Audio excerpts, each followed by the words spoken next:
Tahu nggak sih, ternyata vitamin D bukan hanya bermanfaat untuk kesehatan tulang loh.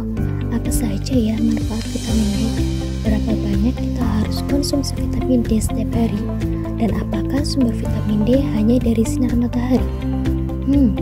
Yuk, mari kita bahas. Halo teman-teman, saya Zahra, calon ahli gizi masa depanmu. Sebelumnya kita perlu tahu nih, apa itu vitamin, defisiensi vitamin D, dan vitamin D. Jadi, vitamin adalah zat gizi mikro yang dibutuhkan tubuh untuk menjalankan banyak fungsi secara normal. Sedangkan defisiensi vitamin D artinya kekurangan vitamin D.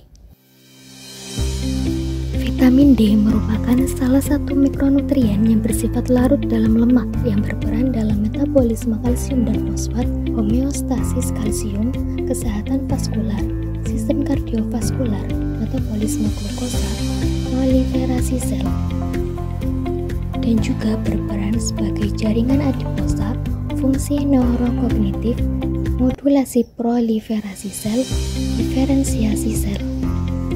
Vitamin D berperan penting untuk kesehatan tulang dan juga berperan dalam sistem imun, otot rangka, dan sistem reproduksi. Selain bermanfaat untuk kesehatan tulang, vitamin D ternyata bisa meningkatkan imunitas dan punya efek antiinflamasi. Jadi, bisa bermanfaat melawan berbagai infeksi, terutama penyakit saluran nafas atas yang disebabkan virus maupun infeksi TBC dan asma. Vitamin D juga bermanfaat mengurangi resiko penyakit kanker, diabetes mellitus, penyakit jantung, hipertensi, osteoporosis, hingga penyakit autoimun karena efek antiinflamasinya. Apa saja sih sumber vitamin D?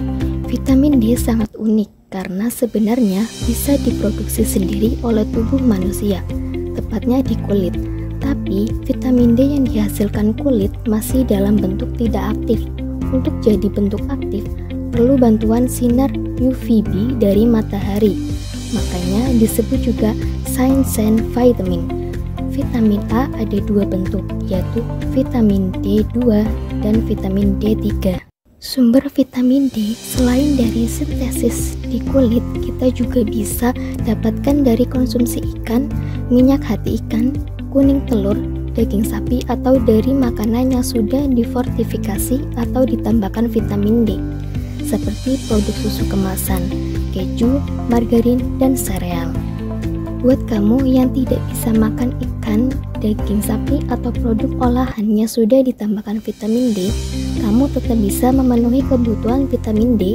Caranya gampang, dengan berjemur selama 20-30 menit antara pukul 10-15. Kita sudah dapat vitamin D setara 1000-2000 IU. Dan ternyata vitamin D yang dihasilkan kulit bisa bertahan dalam darah 2 kali lebih lama dibandingkan vitamin D yang berasal dari konsumsi makanan. Walaupun vitamin D gampang didapatkan, nyatanya masih banyak kasus defisiensi atau kekurangan vitamin D. Berbagai faktor bisa bikin kekurangan vitamin D seperti penuaan, penggunaan tabir surya, konsumsi obat-obatan yang mengganggu metabolisme vitamin D seperti obat anti kejang, obat HIV, obat golongan kortikosteroid. Untuk mencegah defisiensi vitamin D, Institute of Medicine merekomendasikan konsumsi suplemen vitamin D. Ada berbagai sediaan suplemen vitamin D yang dijual di pasaran. Ada yang punya kandungan 400 IU, 1000 IU, sampai 10.000 IU. Terus, yang mana yang sebaiknya dipilih? Pilih sesuai kebutuhan. Kebutuhan berbeda berdasarkan usia dan kondisi tubuh. Dari bayi sampai usia 1 tahun, konsumsi vitamin D harian 400-1000 IU. Batasnya 2000 IU masih aman. Anak antara umur 1-18 tahun bisa konsumsi vitamin D harian 600-1000 IU. Batasnya sampai 4000 IU, masih aman. Dewasa di atas 18 tahun direkomendasikan konsumsi 1500 sampai 2000 IU per hari. Batasnya sampai 10.000 IU. Jika tubuh kita kekurangan vitamin D, maka ini yang akan terjadi dalam tubuh kita. yaitu nyeri otot dan tulang atau osteoporosis, rambut rontok, kanker, obesitas, infeksi, bentuk kaki bengkok, dan lain sebagainya. Tapi hati-hati juga ya, ketika kita kelebihan konsumsi vitamin D jangka panjang juga bisa berbahaya karena bisa bikin keracunan atau intoksikasi. Yang paling aman vitamin D didapat dari sinar matahari, jadi sempatkan diri berjemur ya, terutama di pagi hari. Ini kata calon ahli gizi tentang vitamin D.